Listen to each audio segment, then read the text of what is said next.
Primeiramente, bom dia, boa tarde, boa noite. Independente do horário que você vai estar vendo essa palestra, seja bem-vindo. Me chamo Lucas Lima, eu tenho 27 anos. Não vou me aprofundar muito na minha apresentação profissional, vou aprofundar agora na minha pessoal. Eu tenho 27 anos, sou uma pessoa extremamente curiosa, sou amante de tecnologia, sou cria do Complexo e também sou tio, sou maluco, sou cientista e um pouco mais. Nessa conversa, nesse bate-papo de hoje, barra apresentação, barra palestra, barra no que você tiver mais à vontade, a gente vai debater o tema que é tecnologia para todos, gambiarra para o mundo. Nesse tema, trazendo um spoiler, a gente vai aprofundar mais ou menos o que é o desenvolvimento tecnológico na sociedade atual e como ele é distribuído de forma desigual dentro de favelas cariocas. Vou debater com vocês mais ou menos o que é a minha vivência profissional como professor e engenheiro, mas também como atuante pela educação no nosso país. Começando um pouquinho sobre mim. Eu sou engenheiro mecânico, por livre e espontânea pressão. Meu sonho sempre foi ser professor, mas o meu pai... Opa! Pô, Chrome, foi instalar agora, beleza. Paga nós, Google. Beleza, eu sou engenheiro mecânico, por livre e espontânea pressão, porque meu sonho sempre foi ser professor de história, mas quando eu passei para a faculdade em terceiro lugar, meu pai falou, filho, tu pode escolher qualquer curso. Vai querer ficar com fome dentro de casa? Tu vai fazer engenharia, senão tu não mora mais aqui. Eu, beleza. Mas ele vai ser, vou ser bonzinho com você, vou deixar você escolher pelo menos a engenharia que você vai fazer. Pensei que eu seria um homem de ferro, aprendi que eu virei um homem que calculava. Só fiz cálculo durante toda a faculdade. Sou professor, atuei já como professor de robótica para crianças da primeira até quinta série, aplicando robótica educacional. E é onde eu chamava meus alunos de pequenos demônios, porque mas eram maravilhosos de se trabalhar. A gente trabalhava com robótica, utilizando sucata, utilizando os restos do laboratório, a gente produzia materiais de estudo. Eu sou criado do Complexo do Alemão, como já disse. Eu sou nascido e criado no Rio de Janeiro. Aqui a gente trabalha desviando de bala na nascença, então é um bagulho muito doido. Agora, a minha vivência profissional é um negócio bem engraçado, que minha vivência profissional começa há 3 anos atrás. Por quê? Eu sou primeiro lugar e prêmio popular da Feira de Negócios Shell Iniciativa Jovem. Foi quando eu decidi conhecer o que era empreendedorismo. Antes disso, eu só explodia meu quarto sem ganhar dinheiro. Hoje eu explodo meu quarto e ganho dinheiro para isso. E dentro desse programa, eu pude conhecer o que era empreendedorismo e como trabalhar com a minha ciência. Eu também fui top 5 na Feira de Negócios Juventude Empreendedora, que é um programa voltado a impulsionamento ao empreendedorismo de favela, com jovens de favelas e periferias do Rio de Janeiro. Nesse rolê todo, eu fui parar dentro da Ambev. Eu fui uma das 15 startups do Brasil selecionadas por uma aceleração dentro da cervejaria da Ambev. E nesse rolê de empreendedorismo, eu consegui arrecadar dinheirinhos para bancar o meu laboratório que eu tenho hoje. E tudo isso com o projeto da Enfio, que é minha startup que luta pela democratização e desenvolvimento tecnológico de favelas, onde a gente produz impressoras 3D dentro do Complexo do Alemão, gerando assim uma tecnologia 100% made in favela. Você deve estar se perguntando, como assim 100% made in favela? Eu capacito os jovens da minha comunidade, que trabalham comigo, desenvolvendo tecnologia, e assim a tecnologia é desenvolvida ali dentro. E também a gente vende cursos para a parte de instrumentação industrial e a gente vende pesquisa e desenvolvimento como uma impressora 3D de casas que desenvolvemos na base do ódio, com benchmark de 4 países que eu nunca fui e 4 idiomas que eu não sei falar. Google paga nós. E também, a partir desses projetos, eu fui homenageado como parceiro das ODS, pelo movimento das ODS aqui do Rio de Janeiro, pela Fundação Vitalis.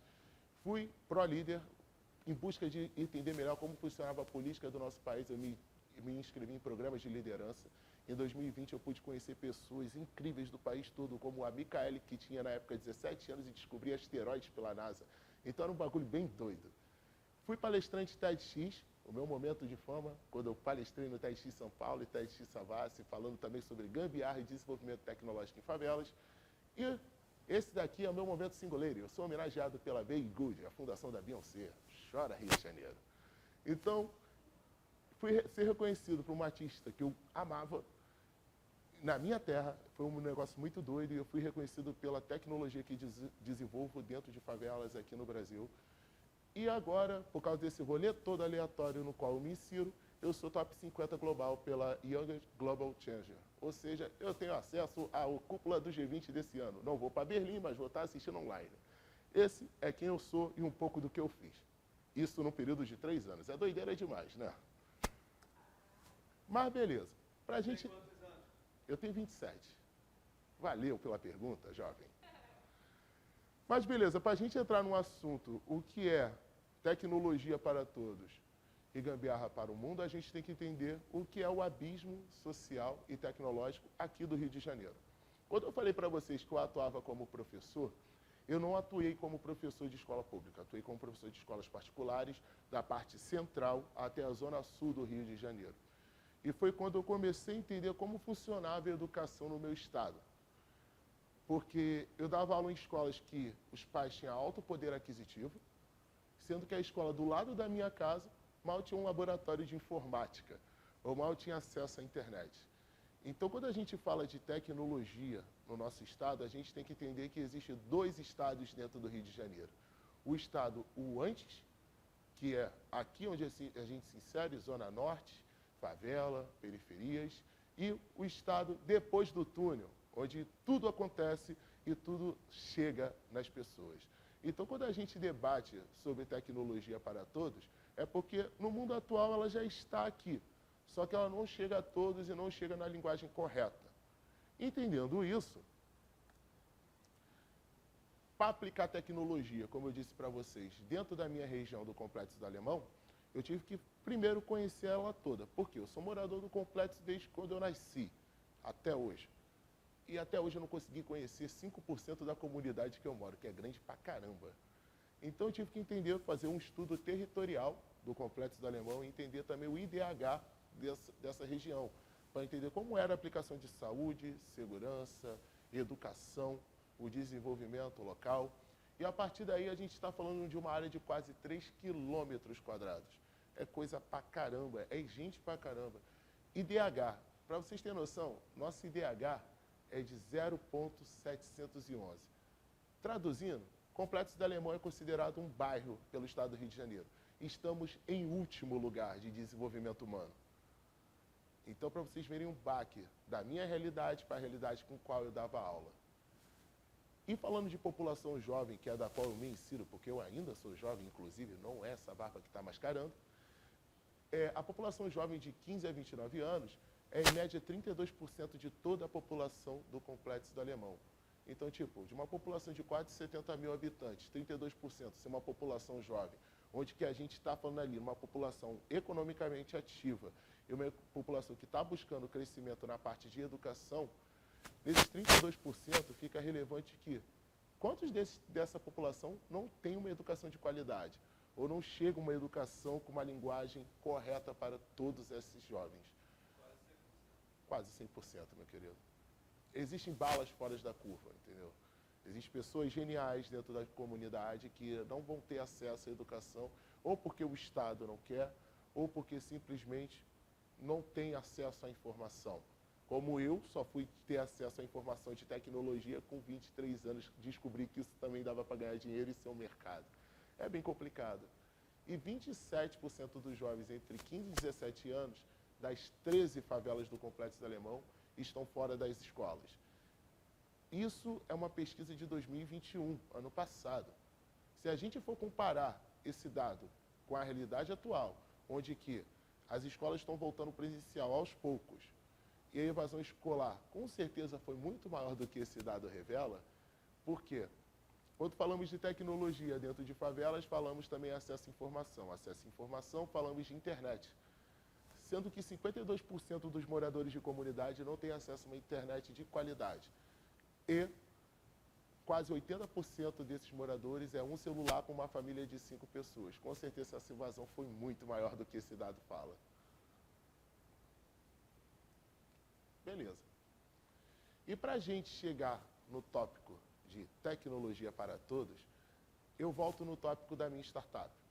A minha startup ela foi fundada em 2018, quando eu descobri que era cultura maker sem saber o que era cultura maker. Me colocaram dentro de um laboratório e falam, construa. Mas o que é cultura maker? Não sei, constrói aí pra gente e faz o laboratório para a faculdade. Eu falei, cara, fiquei apaixonado por esse mundo, porque eu comecei a entender o que era cultura maker com 23 anos. Eu fiquei tão apaixonado que eu falei, tá, beleza, montei uma startup de tecnologia dentro da comunidade, quero trazer mais jovens para trabalhar nesse mercado, mas como trazer mais jovens ainda para conhecer a cultura no qual eu estou alocado hoje.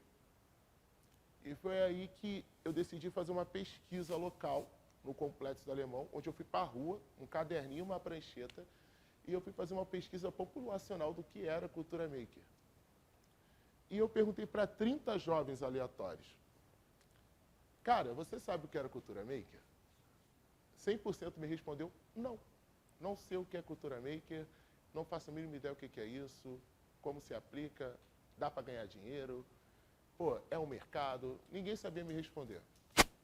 Então, eu pensei comigo mesmo, se eu quero levar a educação de qualidade para os jovens da região onde eu moro, eu tenho que fazer isso da forma correta, que eu acho que eu estou chegando na forma errada.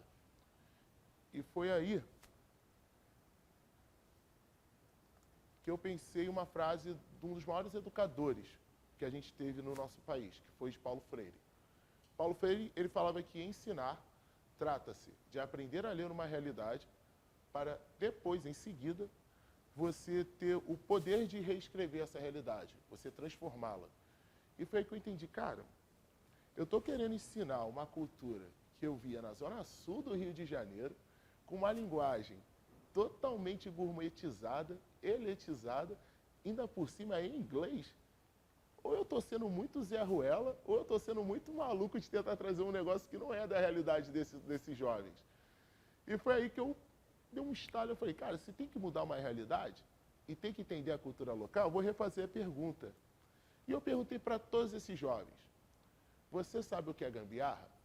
Cara, 100% dos jovens me responderam, falaram que sabiam, que tinha em casa, que o pai era mestre, que o avô era tipo o mestre Jedi da gambiarra, fazia tudo, construía a casa com gambiarra. Se bobear, tinha silver tape na coluna da casa.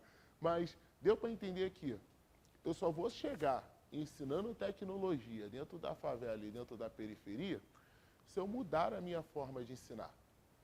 Eu tive que aprender hoje como professor, o que era aprender e o que era ensinar. E quando eu refiz essa pergunta e todos eles me responderam, eu tive um entendimento. Só vou saber ensinar tecnologia se eu entender a cultura da favela. Ou seja, eu estava negando a minha própria cultura da qual eu era inserido há 27 anos para poder ensinar uma cultura que não era de onde eu estava. E foi aí que eu entendi que se eu chegar e falar, olha, isso aqui é cultura maker, lá da década de 60 começou com o movimento punk e tal, nos Estados Unidos e tal, o jovem não entender.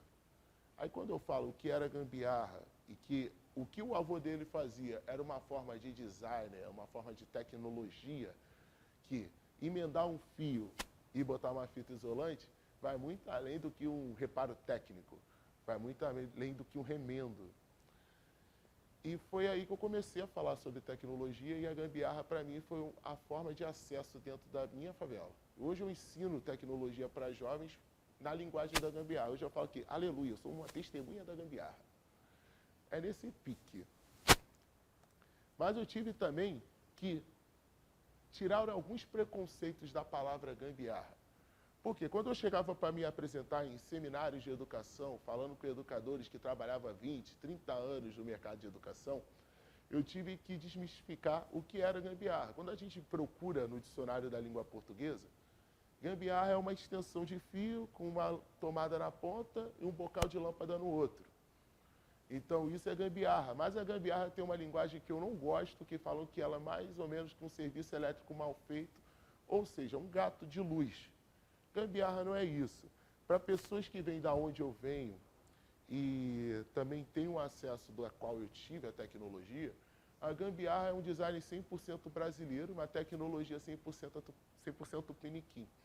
Hoje, quando eu olho para trás e vejo, cara, eu comecei no quarto, hoje eu tenho uma empresa de tecnologia, hoje eu desenvolvo impressoras 3D, já cheguei a fazer impressora 3D de casas, sério. Depois pesquisa no meu Instagram, Lucas Lima 3D. E lá eu vejo que a partir de algo tão simples que era resolver problemas com o mínimo de coisas possíveis sem ter grana, eu vi que a gambiarra é a minha tecnologia atual, tanto de construir máquinas como também de ensinar. Esse bate-papo que a gente está aqui falando é para entender que, através da gambiarra, eu, um jovem periférico, que sou até hoje, negro, que podia estar em todas as estatísticas possíveis do governo, o que o Estado impõe sobre nós, conseguiu alcançar o nível técnico e teórico de ser engenheiro, professor, ter 2 pós-graduações, brincando literalmente, porque eu aprendi tecnologia experimentando. Eu aprendi tecnologia e conceitos físico-químicos e explodi no meu quarto 2 vezes. E esse daí que foi o rolê mais aleatório da minha vida, que hoje, através da gambiarra e através da tecnologia, eu pude ensinar outros jovens a me ter como referência e serem referências dentro das áreas que eles atuam. Esse aqui é o nosso último slide, mas a gente vai continuar uma linguagem bem técnica para fazer uma análise analítica sobre a questão de educação e tecnologia no nosso país. Toda vez quando eu termino uma palestra ou eu começo uma análise, um pensamento sobre a questão de gambiarra e tecnologia no Brasil, eu uso essa frase, que é uma frase de um escritor de sci-fi, ficção científica, aportuguesando tudo, que é do William Gibson. O futuro já está aqui, ele só não está uniformemente distribuído. Essa frase, ela foi de 1999 e ela é super atual.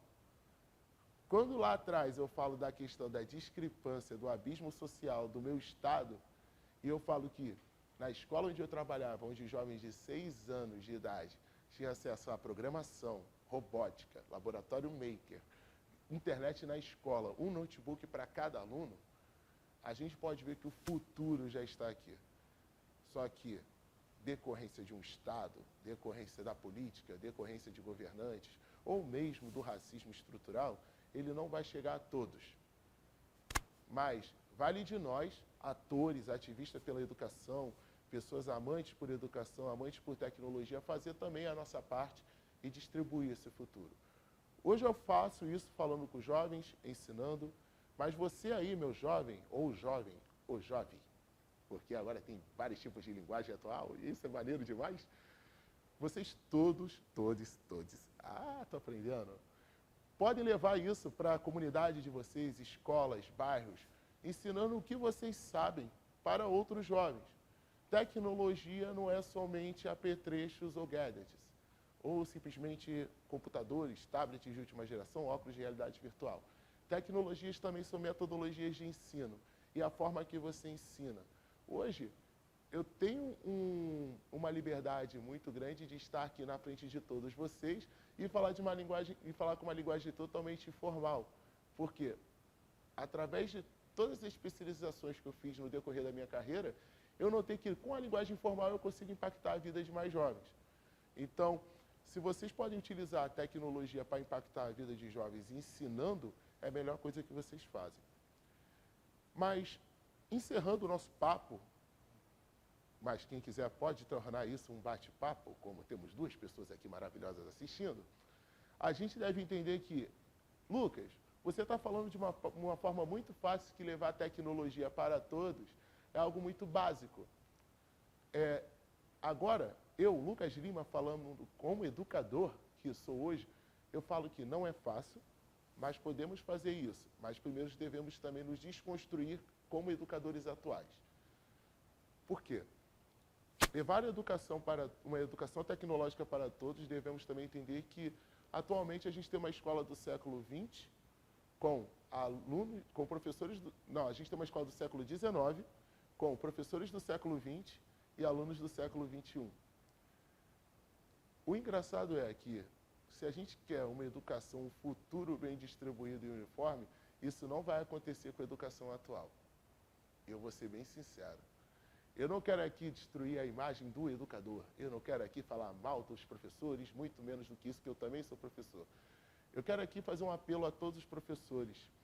Se vocês querem um dia distribuir esse futuro, seja com tecnologia e educação, ou como eu faço hoje, com gambiarra, devemos nos desconstruir como educadores, descer do palco do qual estamos. Eu só não desço agora porque está filmando e ia atrapalhar o trabalho do cameraman, mas devemos descer do púlpito como educadores e aprender com nossos alunos. Então, a minha forma de aprender foi escutando os jovens da minha comunidade que eles não sabiam que eu aplicava dentro do meu mercado de trabalho. Então, eu pergunto para vocês, qual vai ser a tua forma de aprender hoje? A minha é com gambiarra, não sei a de vocês. Então, desça aí do púlpito de educadores e professores e pergunte para os seus alunos o que eles querem aprender hoje. Obrigado. Perguntas? Daí, Lucas, fala um pouquinho para a gente dessa frase que eu achei muito maneira, de que a gente tem uma escola do século XIX, professores do século XX e alunos do século XXI. Quer dizer, só os alunos estão no século XXI, o resto não acompanhou. O que acontece? Hoje, eu falo isso não criticando a educação brasileira, longe de mim, porque eu amo a educação. É mais sistema. Quando você vai numa escola de formação de professores, tu vê que é a mesma metodologia que os professores deles tinham quando foram ensinados, é ensinados para o professor atual. Isso deve ser mudado. Quando tu vê um professor fazendo licenciatura online e não tendo uma percepção de sala de aula, isso deve ser mudado, porque o professor não vai saber o que o aluno pensa. Eu usava essa metodologia de entender que eu era um professor do século XX, que eu nasci em 94, e tinha que me tornar um professor do século XXI, quando eu perguntava para os meus alunos o que eles queriam aprender. Eu chegava na sala de aula, o diretor da escola perguntava, Lucas, qual é a matéria de hoje? O teu plano de aula? Eu não sei. Ah, mas isso daí é meio irregular de ser feito, tem que ter um plano de aula. Eu concordo com você, mas não seria mais legal eu perguntar para os meus alunos o que eles gostariam de aprender hoje? Meus alunos pequenininhos lá, meus pequenos demônios, saudade, liceu, um beijo, liceu de artes e ofícios. Liceu que você dava aula? No liceu de artes e ofícios. É em Laranjeira, eu acho, né? Não, fica no centro do Rio. Ah, tá. Não é um colégio... Não, Liceu Franco, não. Ah, eu achei que era aquele colégio francês, entendi. Não, o Liceu de Artes e Ofícios é um dos colégios particulares mais antigos do Rio de Janeiro. Interessante. Primeiro colégio a aceitar mulheres e negros. Pô, baita colégio. Tem até a cadeira de Dom Pedro lá ainda. É velho. O que acontece? E eu chegava para o diretor e falava, cara, bora testar isso. Eu chegava para os meus alunos e falava, JP, o que você quer fazer hoje? Hoje a gente tem aula de robótica. Fala aí. Ah, professor, eu quero testar isso daqui que o senhor falou na aula passada. Então vamos testar. Luana, o que tu quer fazer? Professor, eu quero fazer uma máquina que arranca cabeças. Eu, Luana, vai para a igreja. Tu não precisa disso não. Mas eu queria entender o que eles tinham de curiosidade de aprender. Por que eu faço essa metodologia? Quando eu chego numa sala de aula e eu tenho tudo o que eu quero num computador, numa apresentação de slide, e faço a repetição disso, turma por turma, aula por aula, fica cansativo para mim, fica chato. Meu avô dizia que eu tinha que ensinar e aprender até perder o tesão em aprender. Quando tu repete o mesmo slide, tu perde o tesão de ensinar. E quando um aluno chega, professor, eu quero fazer a máquina tal, e eu não sei fazer aquela máquina. Eu não fico triste, eu fico até feliz, porque eu vou aprender com o meu aluno o que ele quer fazer. E quando eu falo que a escola do século XIX, com professores do século XX e os alunos do século XXI, tem que ser mudada, é porque nós, professores, temos que aprender com os nossos alunos, porque eles atualmente são nossos professores. Hoje a gente está numa geração que tudo é meme, tudo é internet, tudo é YouTube. E isso é real, porque, meu exemplo, eu aprendi a construir impressoras 3D e fazer uma impressora 3D de casa ano passado, não com informação que eu aprendi com um professor de 70 e poucos anos numa faculdade. Eu aprendi olhando vídeos no YouTube, aprendendo na internet, com canais, pessoas que ensinavam de jeito, brincando, falando, usando memes. E a gente também deve se adaptar ao nosso ensino assim. Por isso que eu falo essa frase sempre. Nós, como professores, devemos aprender a aprender. E eu fui aprender a aprender com o melhor professor que eu tive no mundo, Eduardo Valadares, um cara incrível. Então, hoje eu falo isso porque eu aprendi a aprender com um professor que ele passou por todo esse processo de transformação e hoje ele é um educador do século XXI e ensina outros educadores como ele, que passou por esse processo de desconstrução a ser um educador do século XXI. E é isso que eu passo para os meus alunos. É por isso que eu sempre utilizo essa frase. Enveredando por esse tema, assim, tu acha que seria o caso de ter, tipo, um cara como esse Eduardo Valadares, né, que você falou, ou outro, que também tivesse condições de dar tipo como se fosse uma capacitação, uma aula, seja lá o nome que fosse, não para alunos, mas para professores, para abrir a cabeça para essa possibilidade de um ensino diferente? Claro, claro. O Eduardo Valadares hoje ele faz isso. Ele tem um curso dele, que é Educação com Vulnerabilidade. O cara ensina professores e pessoas do mundo corporativo que não é feio dizer que você não sabe. É feio dizer que você não quer aprender. Você tem que pensar como um designer, conseguir realizar e consertar as coisas como designer, aprender a aprender sempre. É um processo de aprendizado. Tu morre de burro, porque tu não consegue saber tudo no mundo. E o Eduardo Valadares hoje ele aplica esse trabalho. Eu fui aluno dele na faculdade de Descomplica, e hoje ele hoje não atua mais lá, mas hoje ele faz isso com lives, com rodas de conversa, com o próprio curso dele. Então, tipo, se você é professor e educador e quer ser um educador do século XXI, eu indico ler os materiais, os conteúdos que o Eduardo aplica. Para mim, ele é o meu mestre Yoda da educação. Meu sonho é tirar uma foto com ele aqui, ó, na corcunda, igual o mestre Yoda. Quantas impressoras 3D você já desenvolveu? Ah, então, legal. Atualmente, eu já tive muitas impressoras. Eu tenho atualmente no meu laboratório um número de 7 impressoras, mas cheguei a ter até 12, quando na Covid-19 a gente foi voluntário no movimento chamado SOS 3D Covid-19, onde que a Enfio ficou responsável por distribuição de máscaras em favelas, em comunidades do Rio e movimentos voluntários que levavam alimentos. Então, com 12 impressoras, a gente imprimiu mais de 1.200 face shields e distribuiu em 6 favelas diferentes, em 3 UPAs, em mais de 10 movimentos voluntários. Mas isso só foi em favelas. O movimento inteiro da SOS 3D Covid-19, a gente produziu mais de 24 mil face shields impressos em 3D para hospitais do Rio de Janeiro sem R$1 de verba pública. Isso tudo com doação de pessoas físicas. Agora, respondendo a tua pergunta, hoje eu trabalho com 3 tipos de impressão. A impressão 3D normal de filamentos, que eu já fiz 12 para mim, e hoje eu tenho 4 impressoras em 4 favelas diferentes do Rio, dentro de ONGs, sendo utilizadas em aulas de robótica. Já fiz uma impressora 3D de casas, que imprime com cimento. A gente consegue imprimir até 60 metros quadrados de uma casa em 48 horas. E o cimento foi desenvolvido em parceria com a Iortes Engenharia. Então, a gente pegou um resíduo da mineração da Térnio, fez um ultraprocessamento e transformou ele em cimento, que a gente consegue fazer casas com aquilo. E agora a gente está com o pessoal da Floritec e a gastrônoma Thaís Araújo fazendo uma impressora 3D de comida lá na fábrica de startups. Então, até o momento, eu estou desenvolvendo essas 3 tecnologias e trabalho com uma atualmente, que é a impressão 3D normal de plástico. Vocês desenvolvem comida? Tipo, vocês replicam a comida? Não. Como é que funciona a impressão 3D de comida? A gente não desenvolve a comida, a gente desenvolve a que seria a tinta da impressora. Então, a gente tem a Thaís Araújo, que é a gastrônoma, que faz as receitas, e tem a Thaís Guerra, que é a mestranda em biomateriais, que faz o composto ali. Então, a gente pega massas, imprime, bota no forno e faz as casquinhas de canapés, etc.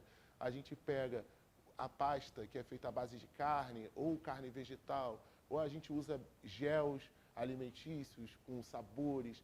Então, a gente está desenvolvendo essa impressora 3D de comida agora no final desse semestre, querendo apresentar já ela para o mercado no segundo semestre desse ano, e a gente quer fazer um jantar com comidas impressas de norte a sul do Brasil, com culinárias brasileiras e regionais, e a gente imprime essas comidas e faz eles com pequenos canapés, pode chegar até a parte de imprimir um bife inteiro. Então é algo que a gente está desenvolvendo ainda, mas estamos caminhando. Vamos descobrir juntos. Mas é algo, como uma casa é um processo bem que parecido, o tipo de extrusão, vamos dizer que um bife de 100 gramas deve demorar em torno aí de 45 minutos a 1 hora. É um processo demorado, mas é um processo que a gente estuda muito além do que é tecnologia de impressão. A gente estuda a gastronomia molecular, a comida em si, os biomateriais. A gente estuda também um conceito de arte, porque a tecnologia é uma arte, e na impressão 3D de comida também é. Então, tu imagina, tu está fazendo um chocolate impresso em 3D na forma que você quiser. É bem doido. O conceito é, tipo, colocar os ingredientes e aí sai o bife pronto. Não é colocar um bife triturado para ele sair. Não. colocar os ingredientes lá, por exemplo, do canapé você coloca uma massa, não sei o que, um sal, um tempero. A gente trabalha com seringas. E, vamos dizer, uma seringa é a seringa da massa. A gente vai lá e imprime a massa. Aí troca a seringa do recheio. A gente vai lá, troca a seringa da cobertura. É assim que a gente faz. Ainda é um processo que a gente pode mecanizar no futuro.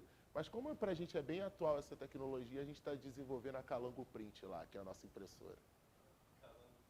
Tudo nosso é nome abrasileirado. Tipo, as impressoras 3D normais a gente chama de Marias, porque é em homenagem à minha mãe, porque ela foi a única pessoa que me aguentou 5 anos reclamando de engenharia. Então eu falei, mãe, dedico a você. Aí tem a João de Barro, projeto João de Barro, que é a impressora 3D de casas. Como o Pássaro, a impressora 3D faz a mesma coisa. E agora tem a Calango, porque a gente quer imprimir comidas, biomateriais, e nada melhor do que represente isso, o calanguinho. Calanguinho, como dizia o nosso... Então, tipo, a gente queria botar algo bem representativo brasileiro, o calango que quando corta a sua cauda, cresce de novo. Então é bem nessa coisa, a gente sempre valoriza o Brasil nas nossas máquinas. Tu estava falando até sobre essa diferença dos 2 rios que tem e tal. E isso, porra, né? Nem só no Rio, né? Passa um pouco pelo que tu falou também de um racismo estrutural. Se for ver em São Paulo, tem 2 São Paulos, um túnel lá que divide as coisas. Toda cidade grande, tu vê que o acesso não chega para quem é periférico. E aí eu queria perguntar como é que foi no teu caso, assim, para uma pessoa preta, da favela, vir a ser esse gênio, tu não quer ser chamado de gênio, mas assim, um cara totalmente fora da caixa e que, porra, para tanta gente ter notado, TED, Google, caralho, quase, tem alguma coisa muito fora do comum aí.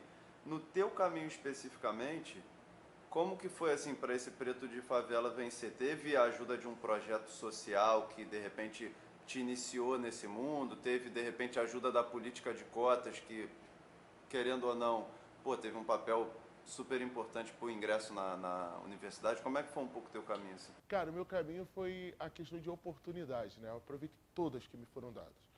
Primeiro, o meu avô. O meu avô, ele era um cara que só estudou até a 3ª série, era motorista de madame, depois virou motorista de carro forte, depois motorista de Kombi.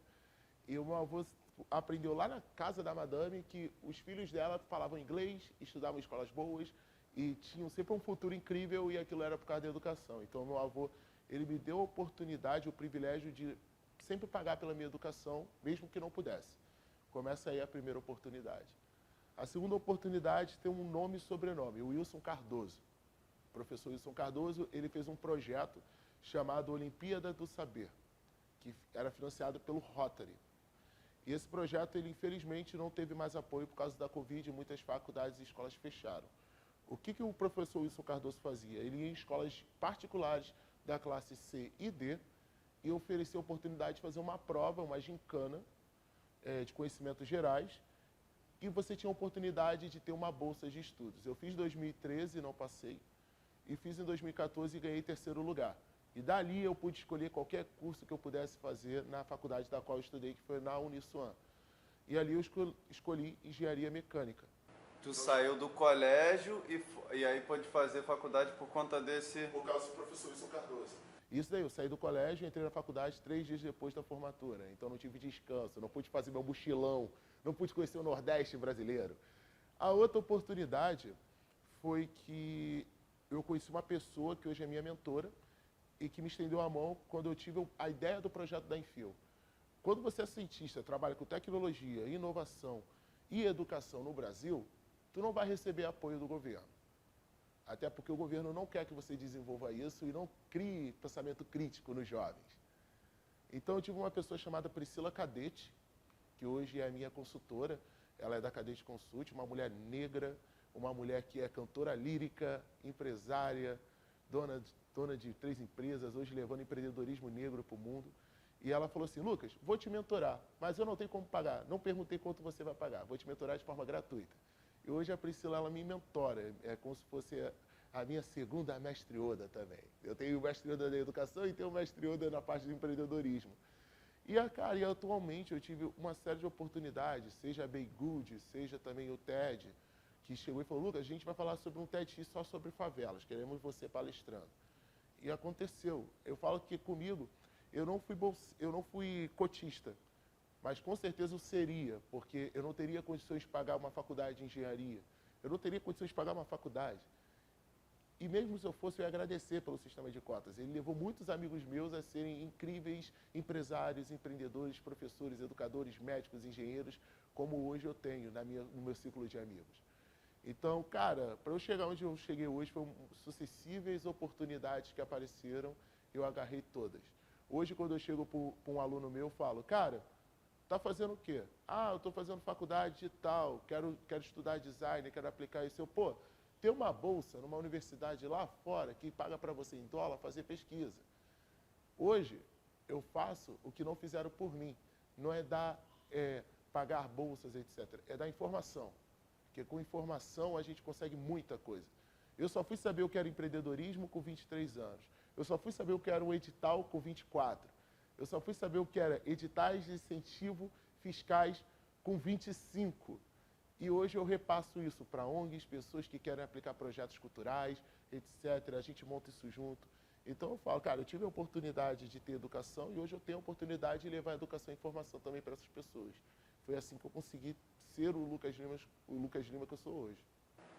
Que você contou como é que foi contigo e tal, e aí, pô, são várias coisas ali, né? Várias aleatoriedades que vão acontecendo e você foi, como tu falou, aproveitando todas, mas também numa larga escala. Pô, a gente fala de um complexo de alemão, milhares e milhares de crianças, não dá para esperar que, pô, vai ter... Como é que é o nome do cara que fazia a gincana e levava quem se destaca? Cardoso. Não dá para ter o Wilson Cardoso para todas essas crianças. Como é que você acha, como é que você pensa que pode haver uma solução mais abrangente para que exista a inclusão e oportunidade para a criançada que não tem acesso? Cara, boa pergunta. A gente teve isso e está tentando reconstruir isso. No meu caso, na tecnologia, a gente teve no Rio de Janeiro uma lei de acesso, que foi as naves do conhecimento. Infelizmente, ficaram paradas em decorrer de trocas governamentais, estão retornando agora. Essa daí garantia o acesso à tecnologia e informação para vários jovens. Então, tipo, começamos por aí. Mas, legal, Lucas, a gente não tem como fazer mais 10 Wilson Cardoso. Podemos imprimir no futuro, provavelmente. Valeu, professor Wilson. Mas como a gente pode fazer isso? Hoje eu atuo numa rede de líderes, que é a Fundação Lema. E dentro da Fundação Lema, hoje a gente tenta fazer isso a passinhos de formiga, mas lá dentro a gente tem um negócio bem legal, que a gente tem apoio público, apoio também do setor privado, para levar políticas públicas de qualidade. Então, como a gente pode levar acesso a esses jovens? Criando políticas públicas não só de acesso à tecnologia, acesso à informação, dando internet gratuita a todos, dando também acesso à informação com uma educação básica de qualidade. Porque não adianta eu querer um ensino ultra tecnológico na faculdade, seja pública ou privada, ou no ensino médio, se eu não tive um ensino de qualidade na base, onde verdadeiramente importa, onde ali a gente está criando cidadãos. A gente também tem uma política de acesso à cultura. Renovar essa questão de acesso à cultura é muito importante. Cultura, eu sei que está sendo perseguida atualmente, você sabe quem.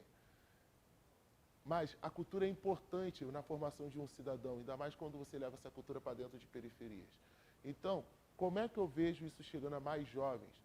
Acesso à informação, levando a informação, falando, ó, cara, você é estudante de escola pública, você sabia que tem uma oportunidade de você fazer uma bolsa no exterior com programas do próprio consulado norte-americano no estado do Rio de Janeiro?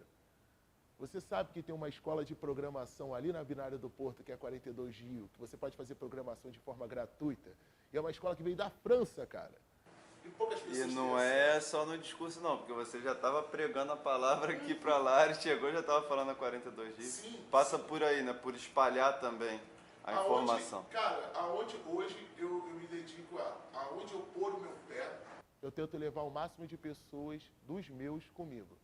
Então, tipo, se eu estou hoje indo palestrar, dia 23, daqui a pouco eu tenho que estar embarcando para Campus Party, para palestrar sobre o acesso à informação e metodologias de aprendizagem numa feira de tecnologia tão grande como a Campus Party, eu não vou lá sozinho, eu vou representando outros professores e alunos da minha região, mas também vou lá pregar a minha palavra e falar, pô, você conhece esse jovem pica das galáxias lá, que você também pode trazer ele para cá e palestrar e ele falar sobre a perspectiva de tecnologia na visão dele? É isso que eu faço hoje. Se eu não posso ser um professor Wilson Cardoso, fazendo um baita programa de bolsas de estudo, eu posso ser um professor Wilson Cardoso levando informação, acesso e oportunidade para outras pessoas. Então, é esse meio que a gente pode fazer. Não só depender da política, mas depender também a gente como atores locais de transformação. Porque hoje eu não sou só o Lucas Lima que faz impressora 3D. Eu sou um Lucas Lima que é educador, eu sou um Lucas Lima que é engenheiro, eu sou um Lucas Lima que vende a palavra da gambiarra, glória a Deus, mas também eu sou o Lucas Lima que, vê em jovens potencial e tenta levar eles comigo. É isso que eu faço.